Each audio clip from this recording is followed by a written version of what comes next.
अर्धनारीश्वर। अर्धनारीश्वर मतलब जिनके अंदर आधी नारी और आधा पुरुष शामिल है। यही रूप जब समाज में वास्तविक तौर पर मौजूद है तो चारों धाम और 12 ज्योतिर्लिंगों की पीठ का प्रमुख उन्हें बनाया जा सकता है।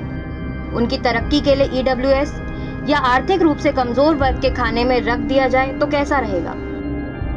यह दोनों ही बातें कुछ लोगों को खराब और बेहुदा लग सकती हैं। अलबत्ता इस पर उनकी कोई प्रतिक्रिया नहीं आ रही कि मध्य प्रदेश की शिवराज सिंह चौहान सरकार ने किन्नरों को ओबीसी कोटे में शामिल करके आरक्षण का हकदार बना दिया। कुदरती देन के तौर पर मानव जाति में अर्धनारीश्वर जैसा शरीर और मन लेकर हजारों लोग पैदा होते हैं, लेकिन उनका सम्मान नहीं होता।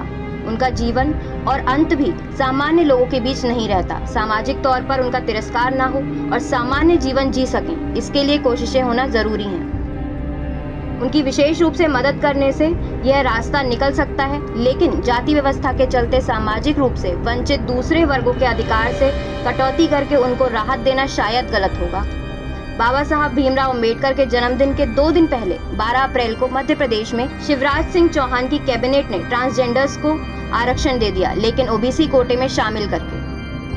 राज्य की ओबीसी सूची में 93 जातियां रही हैं। कैबिनेट के फैसले के बाद किन्नरों के शामिल होने से अब ये संख्या 94 हो गई है। मतलब ये भी हुआ कि ट्रांसजेंडर अब नौकरियों और शिक्षण संस्थानों में प्रवेश के लिए मध्य प्रदेश में ओबीसी को निर्धारित 14% कोटे के तहत आवेदन कर सकते हैं।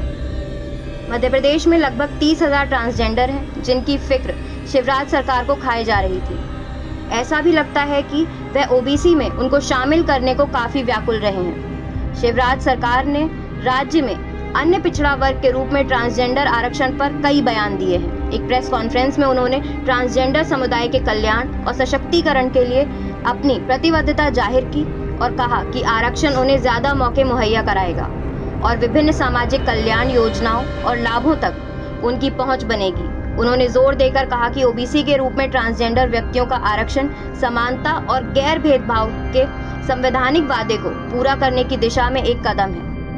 ओबीसी के रूप में ट्रांसजेंडर व्यक्तियों का आरक्षण एक ऐतिहासिक निर्णय है जो ट्रांसजेंडर समुदाय की अनूठी चुनौतियों और जरूरतों को पहचानता है।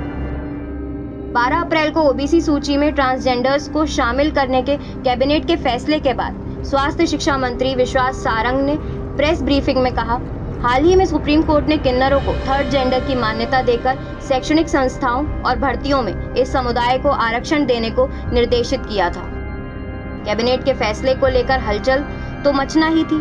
ओबीसी महासभा की कोर कमेटी के सदस्य धर्मेंद्र कुशवाहा ने त्वरित प्रतिक्रिया में कहा, यह फैसला लेकर शिवराज सिंह चौहान और उनकी कैबिनेट ने जातिगत तौर पर पिछड़े वर्ग की बेइज्जती की है।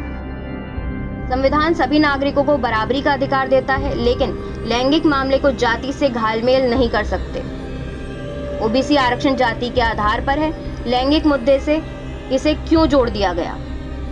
ग्वालियर में अधिवक्ता धर्मेंद्र कुशवाहा ने कहा कि ओबीसी महासभा कैबिनेट के फैसले के विरोध में सुप्रीम कोर्ट का दरवाजा खटखटाएगी। हम लैंगिक भेदभाव के तहत नहीं आते हैं, लेकिन ओबीसी विरोधी भाजपा सरकार लगातार पिछड़ा वर्ग को निशाना बना रही है। चेतावनी के लहजे में उन्होंने कहा, भाजपा को इस बेइज्जती का हिसाब विधानसभा चुनाव में चुकाना पड़ेगा।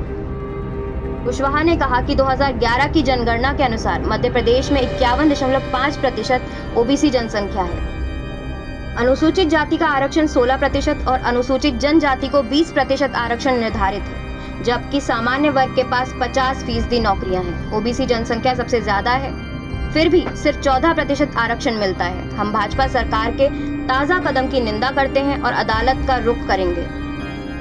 अगर सरकार ट्रांसजेंडर्स को आरक्षण देना ही चाहती है तो अलग से दे, ना कि हमारे हिस्से से काट कर दे। भारत सरकार बनाम राष्ट्रीय विधिक सेवा प्राधिकरण केस की सुनवाई में सुप्रीम कोर्ट के फैसले में कहा गया था कि ट्रांसजेंडर को न सिर्फ थर्ड जेंडर की मान्यता दी जाए, बल्कि इस समुदाय को सामाजिक व आर्थिक रूप से पिछड़े वर्ग की तरह ट्रीट किया जाना चाहिए। इस फैसले को मानते हुए केंद्र की नरेंद्र मोदी सरकार ने सितंबर 2021 में कैबिनेट नोट से ट्रांसजेंडर्स को केंद्र की ओबीसी सूची में शामिल कर लिया, लेकिन इस तरह के संशोधन में राष्ट्रपति के आदेश की भी जरूरत होती है, जिसके बाद संसद से उसे पास कराना होता है। यह संवेदनशील मुद्दा था और सीधे तौर पर देश की आधी से ज्यादा आबादी को प्रभावित करता, लिहाजा केंद्र सरकार ने इसे संसद में रखना टाल दिया।